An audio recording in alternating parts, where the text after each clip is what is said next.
to bring you some great information today. Over. All right. So without further ado, we'll get into our slide deck. We'll go over the agenda. So Commander Cade's gonna tee us off. So we're gonna go over what ACHE is and some of the what's included with membership and some of the main calendar events that we have.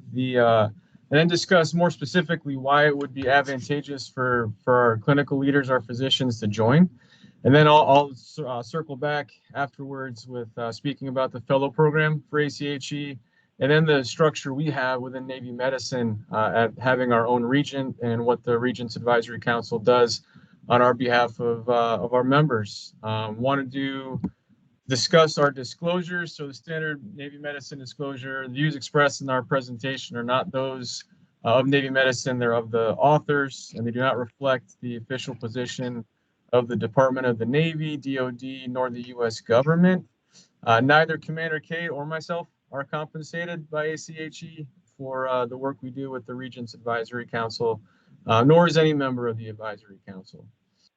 So with that, before I pass it fully over to Commander Cade, we do have a couple of videos we're going to try to play.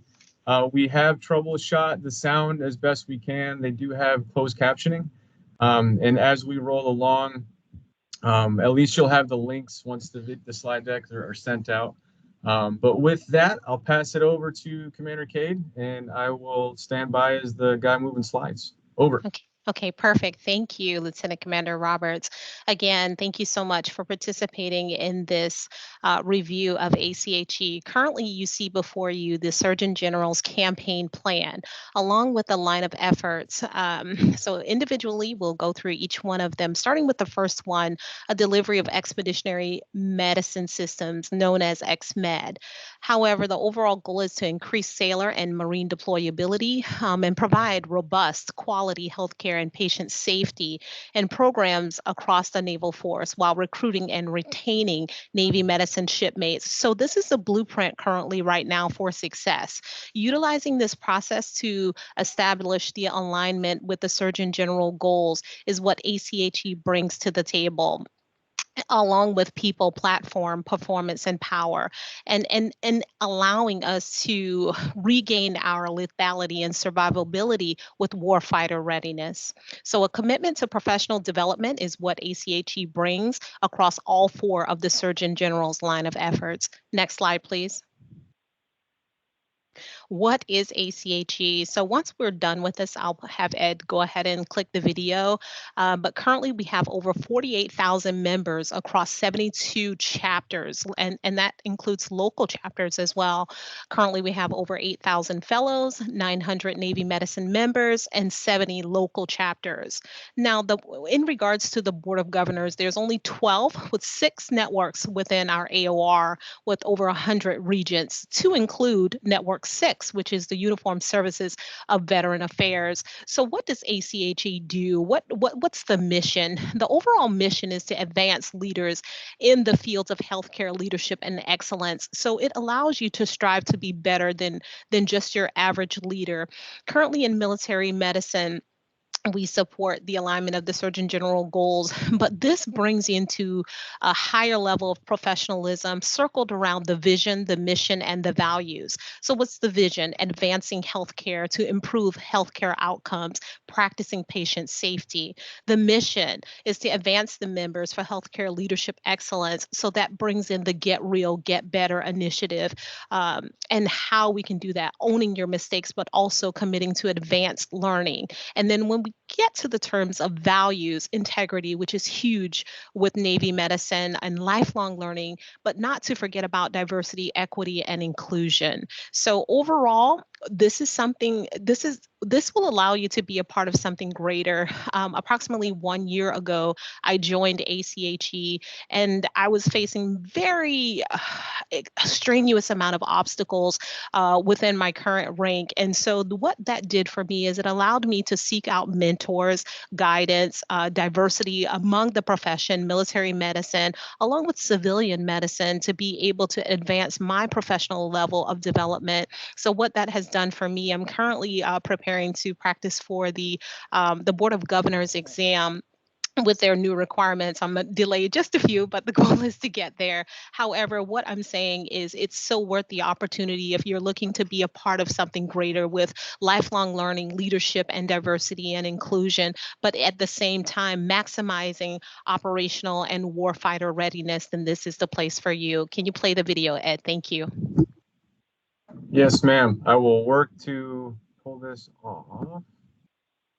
Remember, I'm a comptroller, not an IT guy. You are great.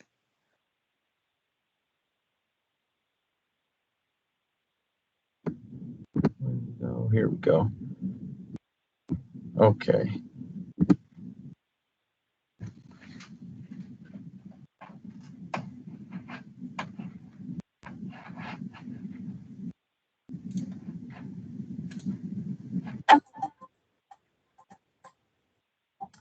Hi, I'm Dr. John Burroughs. I'm one of the growing. Apologies, that's the wrong video. I'm working this. We're getting there.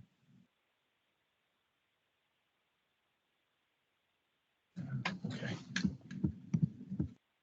All right, while he's setting up the video, if anyone has any questions, feel free to put them in the chat and then we'll bring them up either at the end or when there's a space. Go ahead, thanks.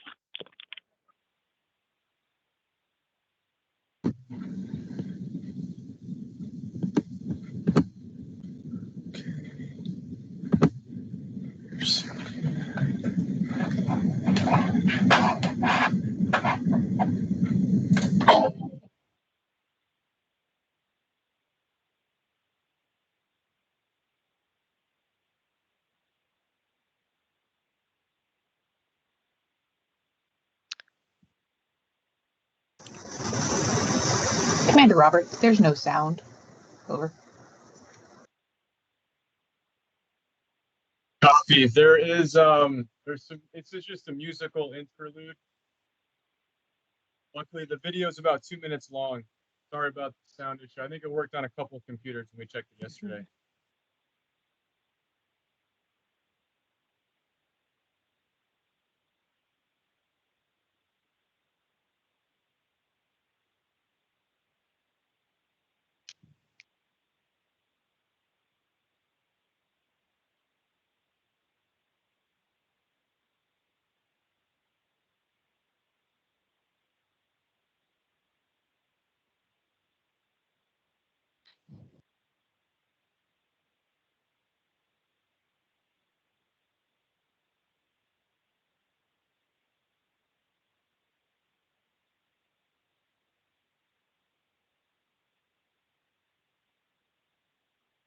Okay, we'll get back to the slide deck. Pulling up the slides right now, Commander Cade. No worries. You're doing great. Take your time. And resuming from where we left off. All right. Okay. Next slide. Next slide, please. So again, this slide is amazing because it discusses big ideas, make no small plans. So this is the strategic initiative for the ACHE 2024 Congress Healthcare Leadership Meeting that takes place every year in Chicago from the 25th through the 28th. Be bolder, be brighter. What this connectivity allows you to do on all levels is to, it's almost like a GPS for guidance and how to connect with other like-minded individuals that are like yourselves. For example, if you desire to be a CEO or CFO or Chief Medical Officer, it doesn't mean that you cannot carry that professional emblem within the military. This allows you at Congress, which is the main meeting, a chance to connect and engage with some of your colleagues, whether they're in the military or outside of the military, but this is in great preparation for your future. And so it's a unique perspective along with diversity and inclusion with like-minded individuals in terms of how do I navigate this level of professionalism with where I am right now within military medicine, and what does that look like for my future? So this is what this slide is. And every year it's an annual conference that's attended. However, you do have to be a member of the American College of Healthcare Executives to participate in this and to start your role in earning your fellowship in that emblem. Next slide, please. This just elaborates a little bit on what LEAPS is.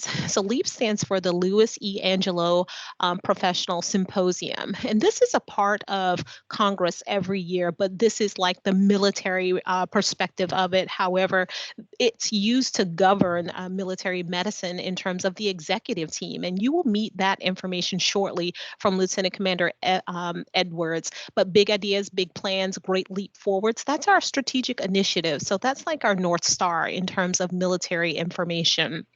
However, on Thursday, the 28th of March through the 2024. This just explains the location, how many face-to-face credits are earned, and shortly we will get into what are the qualifications of ACHE, what do I need to do in order to get there. But usually this LEAPS portion of the conference, you're in a military uniform of the day, and you get to meet some amazing individuals, your admirals or your Surgeon General, hypothetically, and that's gravely speaking, but you just never know who you're going to see within this executive realm and while you're in this sweet C-suite of information. So at this time, I'm going to stand by if there's any questions. I know that this is a lot of information, but we mainly want to enhance your knowledge and make sure that we include you in everything that we're doing and to bring forth the best information in the shortest amount of time so that we can maximize every opportunity. Over. Next slide, please. Okay. So the question is, I'm a physician, why should I do this?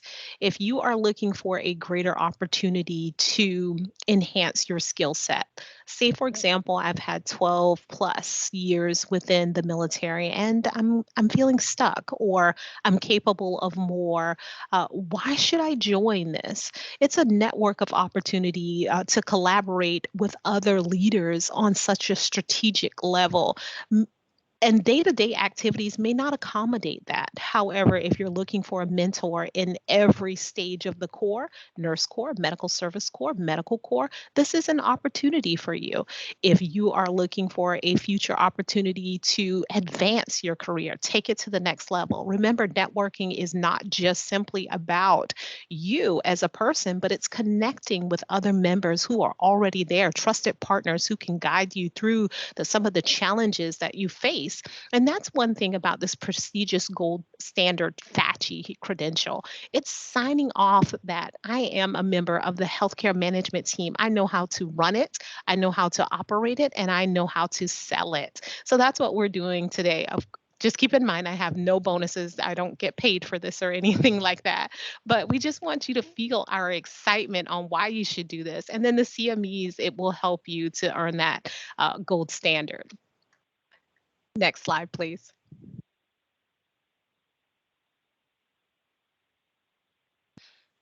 Okay, Ed, I'll let you take over from here. Over. All right, I'll tag in. And I see a question from Commander Claire in the chat, and this one might be better for you, Commander Cade, as a clinician. Do you have examples how this organization has or has not helped you with the changing and challenging MHS business operations? I have an administrator answer, but from my experience briefing ESCs, no one wants to hear the administrator talk if a clinician can. So if you want to tee off, I'll see if I can fill in any experience of my own. Absolutely. So yes, working with MHS Genesis and dealing in real time with the critical staffing shortages, representing what the Surgeon General goals are, and then balancing that out with personal life. With ACHE, I will say that I have met some amazing individuals, and part of that involves connecting with them on those challenging days. Like, what are you doing to make your life go around? Are you starting your day with huddle? Are you ending your day with huddle? Are you leaving after that 7-hour workday? Are you getting that exercise that you need 30 minutes a day, 5 days a week from the clinician perspective in terms of making sure that I'm physically, mentally, spiritually, and emotionally fit? That SPF me mentality. So yes, leading at the front sometimes requires a different, diverse mindset, but also not having the tunnel vision of we've always done it this way, so this is the way that it's going to be. If that makes a lot of sense. So as long as you're open to the challenge, that you can face that challenge head on, but realizing that you don't know everything, and that's where you're tapping into that network and definitely seeing from the clinician perspective, I can do this. I just have to operate it with time management, but also have boundaries and learning that it's okay to say no. Over. I hope that answers your question. I think that's an awesome answer. I see Captain Sanchez. Captain, thank you for joining the call. Learning the language, the why in the game, and be able to provide another option alternative. So I would almost flip your question around, Commander Claire, as to how does the MHS business operation how is it improved by the participation of physicians within ACHE? Because if it's only administrators driving it, we're going to miss the boat, and it's not going to end well. So I think that one thing I wanted to hit on was that so we have our own session for LEAPS, Navy Medicine does. The Air Force and Army have their own programming that their services run. General Crossan goes back and forth between the three, and ultimately we're sort of all pushed into the same area where we're sorting out hearing about what's happening in the civilian sector and seeing what we can apply within military medicine.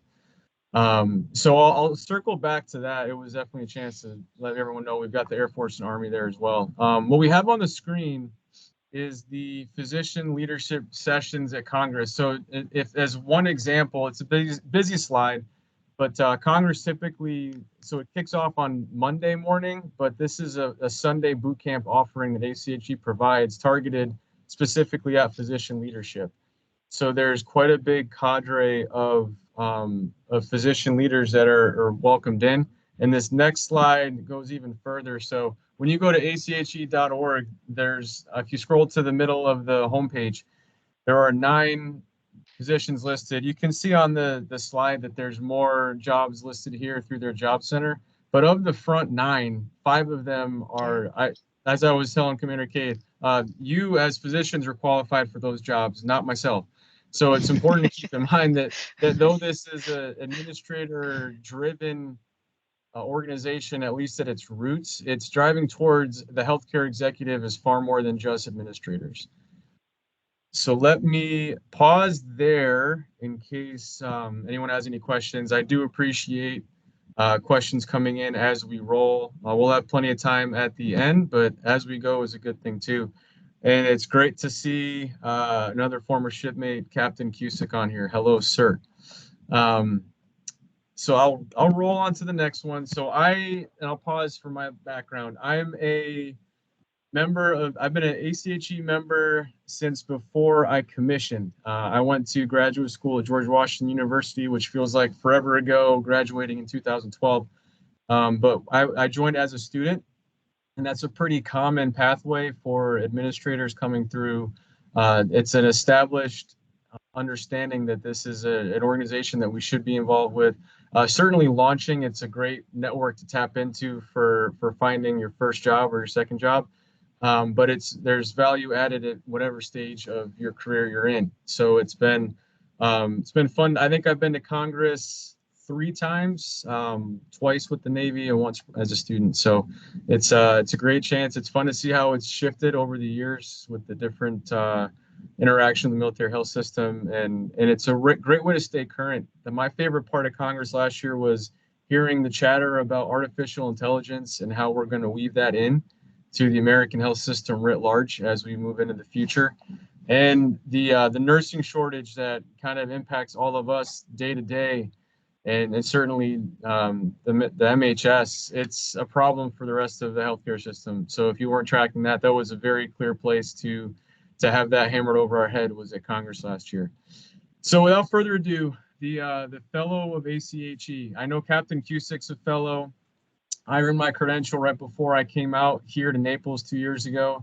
As an administrator, it's seen as it's your board certification in healthcare management, and it's a credential for administrators it's an AQD that goes on our service record. But more than that, it provides recognition as a leader among leaders in healthcare management. Just like many of you, I have various certifications that I've earned through healthcare finance. None of those are in my signature block because the one that means the most from my perspective is the fellow of ACHE. So it demonstrates your competency in all areas of healthcare management, as you'll see with the content that goes into be passing the Board of Governors exam, and signifies your lifelong commitment to change and improvement. And we'll get to what the exam entails. So but before we do that, there's the eligibility. So you need to have been a member for at least 1 year. And that is a recent change. I think when Captain Cusick and I would have been looking to pass the Board of Governors exam, we had to have 3 or 5 years. So it's very much lowered the bar there in a good way. There's an advanced degree requirement, which is nothing that any of you have to worry about. You all have at least one, but it's important to know, and I'll probably circle back to this in a couple other points. The Navy Regions Council has reached into the hospital corpsman community, and it's become a pretty popular option for some of our junior sailors who are some looking to commission as administrators or just to seek to broaden their reach within the health system writ large. So the healthcare management experience, currently in a management level position and have 5 years of experience. Many of you have that, whether you realize it on your current resume or not. And there's lots of ways that we can look at resumes and find the right words to capture exactly what you did, whether you were at Med Battalion, whether you were Divo, whether you had some clinical collaterals that put you in a management position. So you need 2 references. I've had the pleasure to do 5 this year. So there's one that's a structured interview by a current fellow, and you also have required to have one from either another fellow or a senior leader in your organization. So if you have a clinician XO who isn't a fellow but is willing to take the time and fill out the reference, they can do that for you. The continuing education credits at Communicade touched on this. This has changed since the 1st of January. So it's always been 36 continuing education credits within the 3 preceding years of application. But you now must have 12 ACHE in-person credits, which is a big part of what Congress is appealing for, because your registration for Congress covers 12, and if you attend LEAPS as well, that gives you 17. There's now the virtual interactive education credit, and if there are questions on that, we might be able to go to the website and check that out. But Commander Cade did some legwork on this, and ACHE has built out, as you'd hope, on their website, various ways that you can access those virtual interaction education credits. And the Regions Council has worked with NAVMED Professional Development Command to make sure that have some opportunities made available to us. We had 3 credits that were put on virtually in the fall. And lastly, up to 12 qualifying education credits. So easy example for myself as a comptroller, I have several certifications that I need to get other CEs for, and they're able to overlap with that 12 qualifying education credit with an ACHE. And then the volunteer activity. Sometimes this looks a bit daunting as a hurdle to clear. Some of us think we move a lot. We're not that engaged with our community if we're only there for 18 months or so, or you were just coming off a deployment and you haven't had a chance to coach your kid's basketball team or something. There are lots of ways to get there. Looking at what we accomplish day to day in uniform and some of the associated work we do outside of it. If you're involved with the wardroom or you're working on, you have had the chance to review IPP package from someone trying to join the medical service corps as an example. I'll keep rolling with this and we can certainly come back on eligibility at the end. So the Board of Governors exam itself. So you've submitted your application for fellow, which can take a few hours to pull off, especially if you need to tweak your resume. to make sure it captures your leadership experience. So congratulations, you've been approved, and your reward is to take a 240 question Board of Governors exam that covers all of the areas listed on this slide. So I think there are 10. That's always dangerous to do public math, said your comptroller. But what this is, it's important to point out that regardless of what your specific specialty is within healthcare, everyone's going to have to open up the resources the ACHE provides and have to study up. So even as a comptroller, the finance that we do within the military health system is quite a bit different than civilian healthcare. So those of you who have gotten MBAs or MHAs, MBAs with a healthcare focus, some of the work that you did towards the end of your coursework would overlap with the material on the Board of Governors exam. But the other thing that's good to know is that the exams or the questions are reviewed every couple of years. They update it. They increase the exam pool. Of that 240 questions, 200 are scored. 40 of the remaining 40 are just there's data gathered on how everybody did with answering them effectively, and they may be used moving in the future or dumped. So there's quite a bit of a spread of knowledge area here, but it's just important to know that there's a lot of resources out there, and we'll speak to one that we're super proud of within Navy Medicine, leading right into our Fellow Accelerator program. So our current chair is Lieutenant Aaron Abreu, who is a slacker of all slackers. He's the DSG's EA and also keeps this program afloat and on track. And we are, we've had this program in various stages since at least 2017. And this is Navy Medicine generated, and it has expanded out. So this is a busy slide. And what I'm trying to convey across is that we have some retirees who reach back and give back to our world by covering their civilian specialties in over the course of the lecture series that the FAP entails.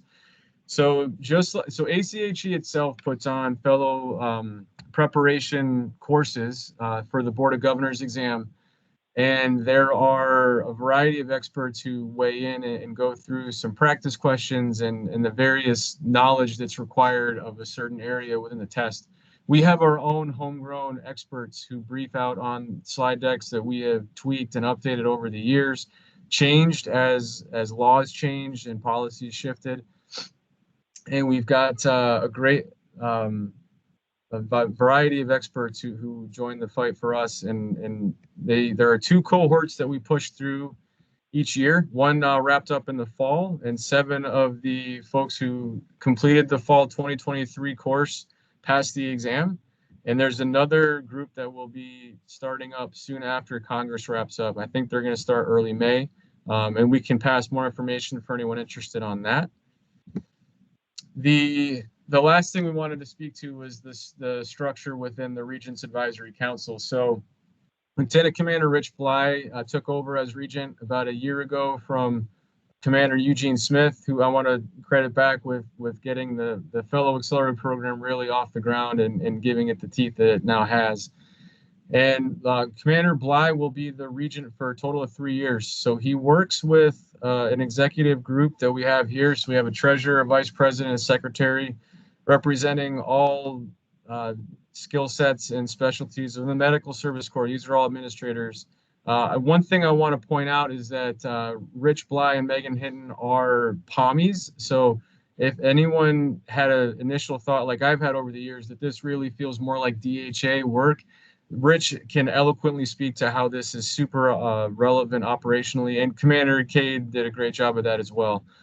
I'll push off to the mission and vision for the RAC. So it is a nonprofit organization, and it has to be nonprofit. Commander Treadwell helped explain this to me, believe it or not, as we were getting ready for this, that there's a fee for the FAP. It's $50 because there's administrative costs to managing the FAP website. So we had to establish it as a not-for-profit organization. And the mission is to advance the professional development and knowledge of healthcare leadership and management while maintaining ethical standards that promote healthcare excellence. And the vision that Rich has is to serve as the premier professional society for uniformed healthcare executives dedicated to improving healthcare throughout the military health system. So expanding beyond just the Navy medicine family, which is wonderful. And FAP is a great example of what we're bringing to the rest of the MHS there. So the life cycle of membership, the recruitment, that's what Commander Cade and myself have been focused on for the past probably 9 months or so. And we've had some initiatives that involve engaging with some of the students at Baylor and USIS and their healthcare admin programs. We have branched into the officer development or officer training command and made sure that we are providing information there for brand new commissioned officers and a few other things in trying to bridge the gap with our reservist community. There might be some reservists on the call here. If so, welcome. And also making sure that we are pushing word to not just the MSc HCA community, but trying to invite our clinician brothers and sisters in for engagement, really trying to bring the value of ACHE membership to our members. So we have an all hands RAC call. I think we've had 3. There'll probably be one more right after Congress. And there's some member in the spotlights and trying to establish the ability to network within the RAC so that we can all help each other reach our goals. And then advancement, I think we've hit that pretty hard with the FAP program and how that has a special piece in the Regents Advisory Council. The strategic calendar is busy, and I get that as a slide. All I want to convey is that there is a lot that goes on behind the scenes, pushed by the Regent to make sure that every month and quarterly we're hitting objectives and making sure that we're bringing the value and helping our members achieve their goals. And with that, I have concluded our slide deck. I have a couple of backup slides that you can access on your own. One is the LEAPS agenda. The other one shows the membership fees, which are sliding scale for the first year, depending on the month that you join. And then they do go up thereafter as your membership grows. So I will pause. Very much open the floor to anyone on the call, especially if my captains who have been members of ACHE for quite some time wanted to share their experience. That'd be great.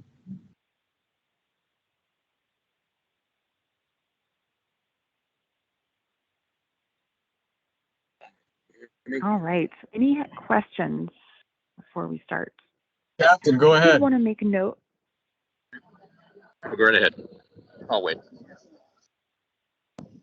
Oh, sorry. I did want to make note that there are free CMEs available from SIPO.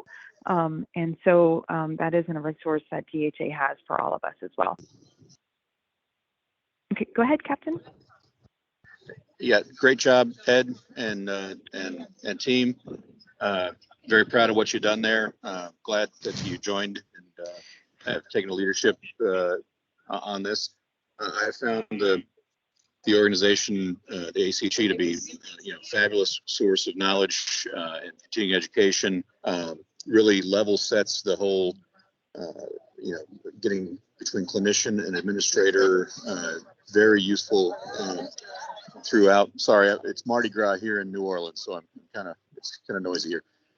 But one thing I would point out to clinicians, and please share with those that are considering it, increasingly you're finding our professional organizations are also offering dual credits, if you will. For instance, my professional organization for anesthesiology, the American Society of Anesthesiologists, will offer several face-to-face credits at our annual meeting if you go to the right courses. So I just went to the ASA Advanced meeting in Las Vegas and was able to get all of the face-to-face credits I required in addition to like 17 other CMEs. So increasingly the collaborations and the recognition of how important the business aspects of skills in medicine are for the clinician. Those are being recognized, and I highly encourage you to get your junior clinicians involved too, so they can be part of the team on this and part of the solution. Over.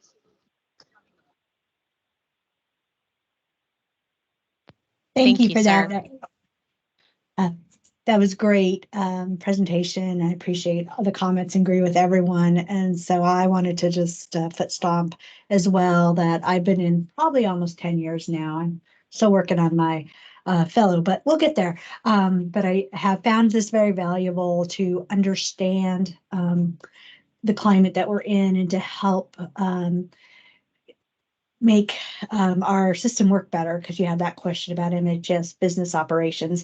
If you don't understand the language or don't understand the why, oftentimes we're at odds with each other when we're really on the same team. And so I think that's a big part of that for me, is that this has helped me to learn how to speak each other's language a little better. And it's also one of the first places I learned some great things about leadership beyond what we're taught in the military. And my big example of that is the difference between coaching, mentorship, and sponsorship. So I think that ACHE first introduced that to me. So, but thank you all. Over. Well said, ma'am. Thank you, Captain Sanchez.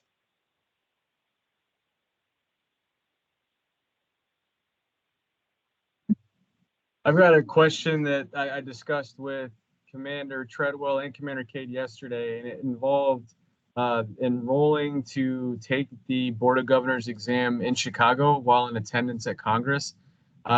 Commander Cade, if I want to, I can just pass it over to you. I think you were waiting on word, but you had a pathway there. Over.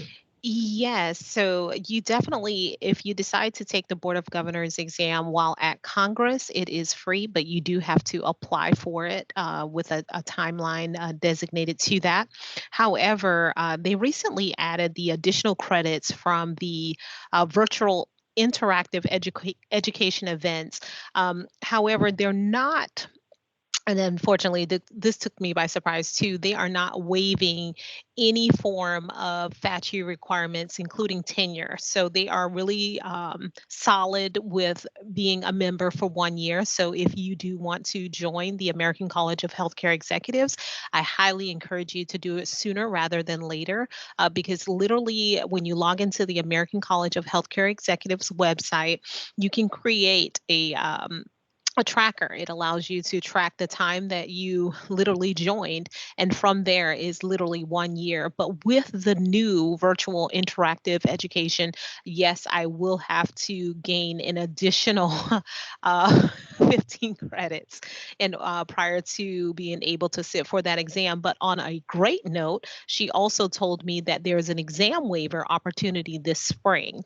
So, however, when I do meet the requirements and submit my application between March 1st and June 30th, that exam fee of $225 for the Board of Governors exam will still be waived, meaning I would have to sit at the Pearson View Center opposed to taking it while at the ACHE Congress conference in person on paper. The only difference between the two is Pearson View, you're able to get your results right away, whereas where you take it at, if you take it at Congress, then however there is a time a gap between reporting your results opposed to not. Over.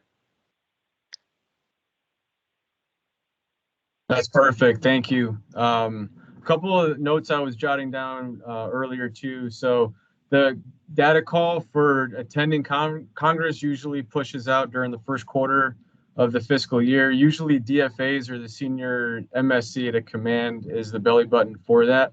So we have a good problem this year in that more people indicated interest in attending than there were slots based off of the package that has to go into the Secretary of the Navy. So there is currently a wait list to attend Congress.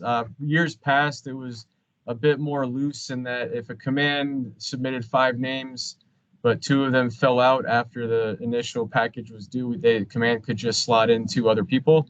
Commander Bly has to hold the line this year given the wait list. So and that I think might be some bad news I'm delivering at the moment to Captain Sanchez. So hopefully, if you're on the wait list, ma'am, I hope that you're able to run your way up. I can tell you a few names were put in from Naples that will not be attending.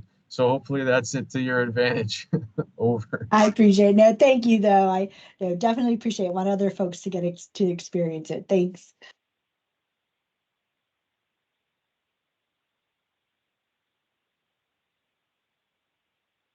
Okay, are there any additional questions? All right. Well, it looks like it's a short and sweet, very important lecture today. So I'm glad we were able to record it, especially given our logistical challenges here at AMSIS. But I know a lot of people are here, and I'm very much looking forward to your presentation. I know the Executive Director of UMed mentioned it this morning. So before we end, I do want to remind everybody our next medical core symposium is going to be held on March 7th at 1100 Eastern Time, and it's going to be Captain Feldman, who's the Director of NMCP, and he's going to talk about feedback and bias in communication. So that link is also going to be on our SharePoint site and the calendar on the bottom, and it'll also be on the Medical Core Symposium site as soon as I get back to my main computer. Before we end, are there any additional questions or concerns? All right, well, thank you very much, everybody, for joining us. Thank you, Commander Roberts and Commander Cade, especially coming from far away and different time zones. We appreciate everyone for joining us today, and look forward to talking with you again in the future. Thank you.